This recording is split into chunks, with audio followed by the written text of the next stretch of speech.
Toks Olagundoye stars on Frasier on Paramount Plus. I'm David Buchanan with Gold Derby. Tokes, I have to start by asking you, were you a fan of the original series? And if Very so, much so. yeah, what did you love about that original run of episodes? It was really well written and so well directed, and like I loved the episodes that were very, modern farce, I mean, the acting specifically was just so different, I thought. It was such a great mixture of high comedy and realism, and I loved the juxtaposition between the sons and the father. Martin Crane was probably my favorite character on there. I really, really just um I I my boyfriend at the time and I watched it live, and then we'd watch reruns, and one of our favorite things to do was at the beginning we'd guess what was going to be in the sky. Yeah, it was a big favorite of mine. So it must have been an absolute dream to join this project then. Absolutely. I mean, it's still really surreal. You've done many comedies in your career. We were just talking about, The Neighbors, which I remember fondly, and a recurring role on Veep and so many other projects. What is most unique to you about Frasier versus other comedies that you've done? Frasier, to me, when you watch it, you can see how tight knit the whole thing is. It's a really well oiled machine. And there are other comedies like that, but I think they are few and far between. And I think that James Burrows has a hand in almost all of them. Um, there is not a wasted second. There's not a wasted moment. There's not a wasted emotion. There's not a wasted word. Everything is so specific. I feel like this show is a work of art. Every single episode is a work of art. And I could watch any of the old episodes 100 times and see something new every single time. I think it's just brilliant. Yeah, I rewatch them all the time too. And what's great about this series is we take the character of Frasier that we know and love so well and insert him into a whole new universe of characters, including yours, Olivia, who is such a fun character and multidimensional. When you read, the first script that you saw or the sides, what about her jumped off the page and what do you love about and admire about Olivia? What I really liked, honestly, was the fact that we're in a comedy that hasn't seen a lot of people of color, and that she was in a position of power. And the way it was written, really, you could do whatever you wanted with it. But I really wanted to go the route of she's a high powered woman, but she's still human and still has a softness to her. I really try to do that with a lot. I play a lot of very strong female roles, and I really try to bring a softness to them so that there isn't this idea of, the angry black woman or the cold woman in power or any of that. I really do like to humanize and show, hey, listen, you can still be feminine, you could still be a woman of color, you could still, and be a person who succeeds and a person of power. And I just loved that idea of it. But also, she is a very big fan of Frasier, and that was in the sides. And I was like, well, so am I. So I can put all of my excitement of being around him as Tokes into Olivia. So that worked really well. I think all of that really comes across. And in those first episodes, and the first episode in particular, her just optimism and enthusiasm really comes across. I think you've really accomplished, what you set out to do with the character. And we meet her and Frasier's dynamic really quickly. I mean, they meet and they're kind of immediately have a rapport. What is it like to work opposite Kelsey, re-inhabiting Frasier, who has not, obviously missed a beat in all these years? And how quickly were you able to find those character rhythms and dynamic?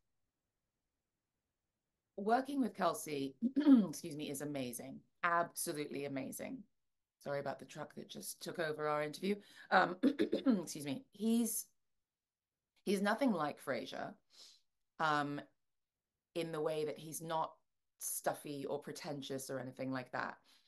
but he's very much like Frasier in the way that he has a big heart. You know, Frasier really does, he always ends up, you know, doing the right thing and seeing the error of his ways or whatever, helping people out. And he really is one of the most thoughtful, loving, and kind people I've ever met. And he really loves what he does.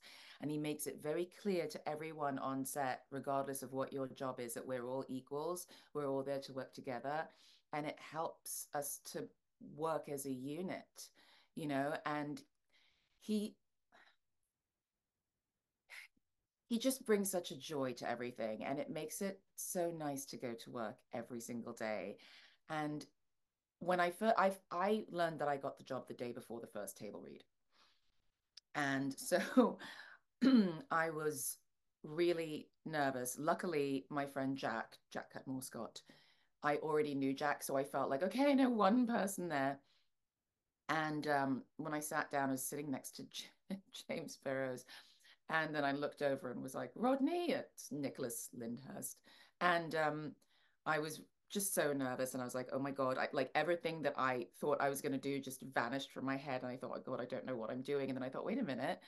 I grew up on James Burrows shows. I grew up on this show. Like I know this show. I know this rhythm. So it was actually really easy to just fall into it. Just had to go from being a spectator to being a participant. That's something I love about those early episodes. In that first episode, you mentioned earlier you loved that the original series was like a modern farce, and all of those, you know, many of the best episodes of Frasier, like the Ski Lodge, have that farcical quality to them. And that first episode does as well. We get those, you know, characters leaving rooms, Yeah. miscommunications, slamming doors. I mean, it's so much fun and immediately kind of reestablishes the rhythm of the original. Talk about, like, bring us into that rehearsal process to perfect. I have to imagine, as you said, it's such a well-oiled machine, but every second, you know, when you're doing that kind of farce is crucial. So what is it like to rehearse once you've read those scripts? What is it like to get those kind of episodes on their feet and keep that pace, you know, going? Um, it's very quick, our rehearsal process. It's not as quick as, you know, a single cam where you're doing it same day. We do have a few days of rehearsal, but we also have a cast who really knows what they're doing. Every single one of us comes from theater. So we work in a very collaborative way, in a way where we really play off of each other. And we are all very good at listening to our director.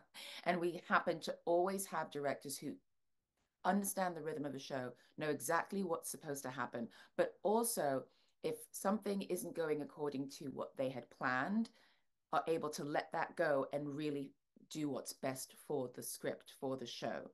And so it's really just this collaborative process where we get in there and we're all just we're ready to go. You know, we're excited to get in there. And I think that's part of what allows us to get there quickly but also honestly. We're really diving into it, so it's a little bit rigorous sometimes, and sometimes, especially with those farcical episodes, it can get a little confusing, like, wait, where was I, where are you, you know, because there's so much going on.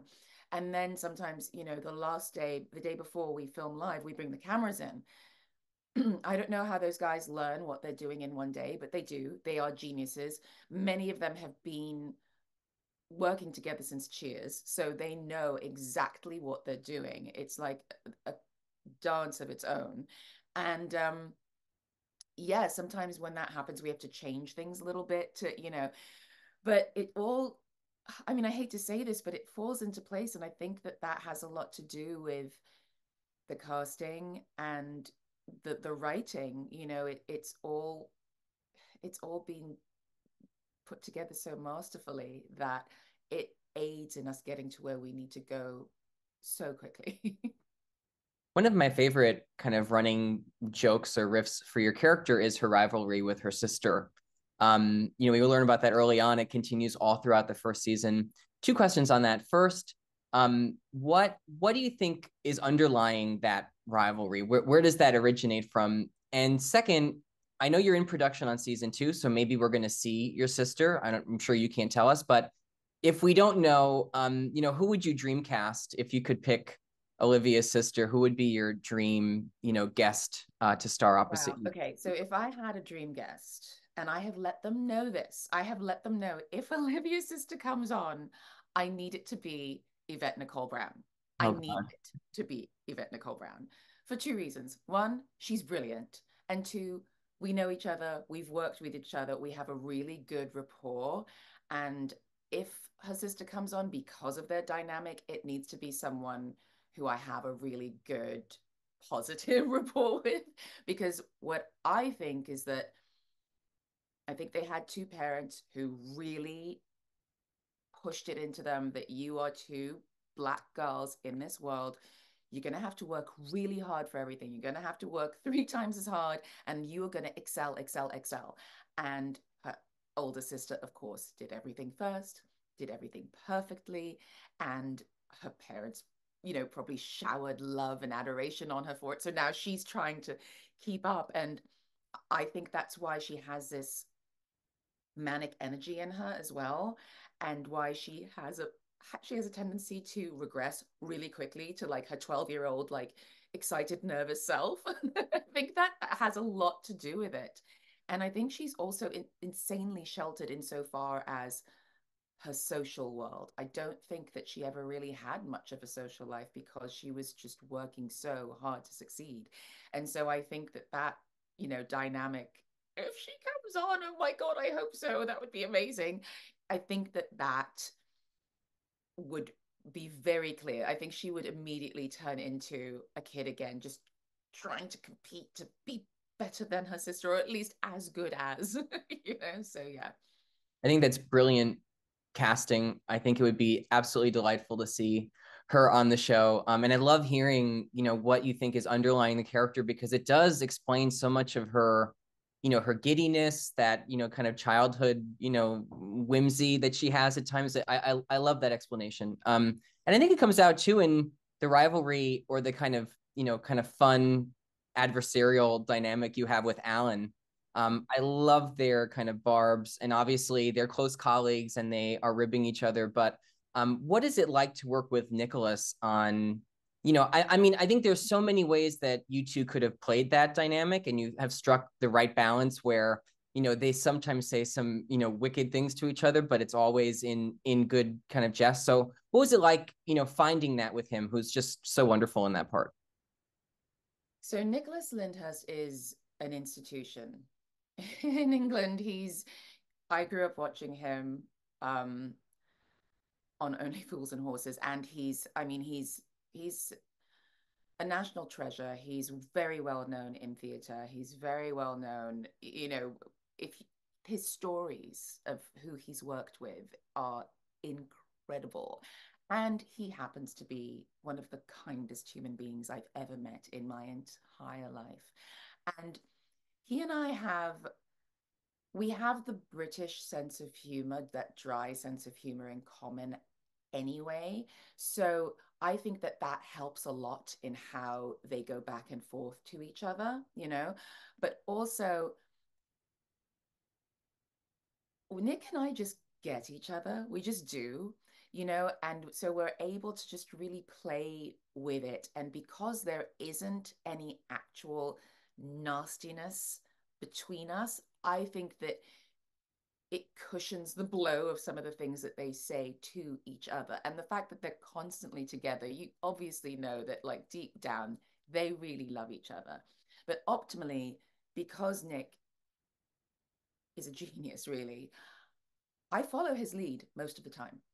I follow his lead. I temper what I'm doing according to what he's giving me, because he is always right when it comes to tone, when it comes to choices. The man is amazing. And I mean, it's a dream come true to be on the show. It's a dream come true to work with Kelsey, but then to also be able to work with Nick, such a bonus. And to work with a friend of mine, Jack, and Jess and Anders. Just, I'm so lucky. It's the best cast in the world. Let's talk about one of my favorite episodes of yours and of the whole season, and especially for you and Alan, which is the Founder Society episode. So much fun, and so clever and so unexpected the way it unfolds. Um, how fun was it to get to outsmart these two, boys? I mean, it's just such a delicious dynamic when, they don't think that she will understand Latin. They're trying to pull a fast one. She knows better.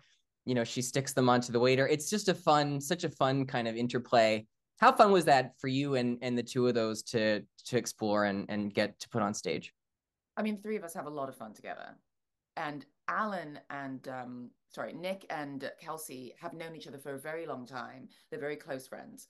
And so I was so pleased with the writing of that because I think that Olivia, or a woman like Olivia, would play along and pretend, oh, I don't know what's going on, and use that to, as a strength. I really was so pleased with that because it it gives so much more dimension to all the characters, and also I love the fact that when they realize that she could speak Latin, they're only surprised for a second, then they're like, yeah, of course she speaks Latin. Like, oh god, it was such a great episode.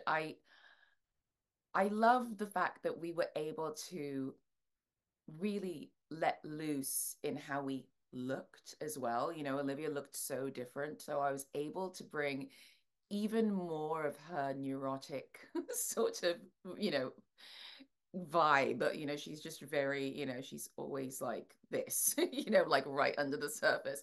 And I was able to bring a little bit more of that to that, especially when she's like talking about her sister and she's just like, but then the juxtaposition of how she speaks to her clients. It was such a good look at what she's like with her friends and what she's like when she works and how she can so quickly, switch. It's a really good look into why she is where she is, but you can also see why she likes hanging out with these two. She has a good time with them. The season finale is also great for Olivia. We see this lovely kind of sweet, relationship blooming between her and Moose. I love that. What do you think Olivia likes about him, especially because we've seen the season her kind of enamored with Freddie, but now, Moose comes into her life and it's just such a lovely couple scenes there. Um, this is one way in which Olivia and I are very, very, very much alike, I think. My husband is a mechanic.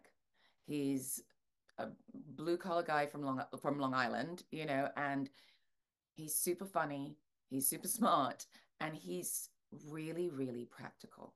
He's really practical. And I think that that's what Olivia likes about him. She likes the fact that there are no airs and graces, but he's super smart. She could talk to him about all these things, but he's also someone who, like, he's like handy, he's not like a fuddy duddy, he's a handy man, you know what I mean? And I think she likes the fact that he's got this practicality to him, which I would assume that her parents probably have. They're probably very grounded people. And I know that especially my father is my mother's Norwegian, my dad's Nigerian. They're very practical people. And so, I went to some of the best schools in the world, and, accordingly, I was around those sorts of people. And that just, there's a lack of practicality and a lack of appreciation for um, humans in general, I think, that I was not raised with. My father did very well for himself. He went to Yale, MIT, and Harvard, scholarship, came from nothing. My mother is Norwegian, and we all know Norway's the most wonderful place in the world. So I was raised by two very good people who made it very clear to me that I needed to walk through this world with kindness and consideration, and you know, be a dreamer, but be practical. And my husband has all of that, and I think that Moose has all of that, and I think that that's why they have that chemistry. That's lovely. I hope we see more of that in season two. I know you're in production right now. I'm sure you cannot reveal anything, but are you allowed to tease us a little bit on where things might be headed in the next batch of episodes? Ooh, okay. um what can I say? I can say that we have some very, very exciting visitors who are going to be on the show for multiple episodes. I can tell you that. And I can tell you that they've done a really good job of fleshing out all the characters more. So you're going to see a lot more of personal lives for all the other characters in the show. It's a really, really fun season. We've been having a very good time, especially with our guest stars. We have some really great guest stars. Very excited. Well, we can't wait to see it. Toks, congratulations on the first season of Frasier. Thank you so much for talking to Gold Derby today. Oh, thank you for having me.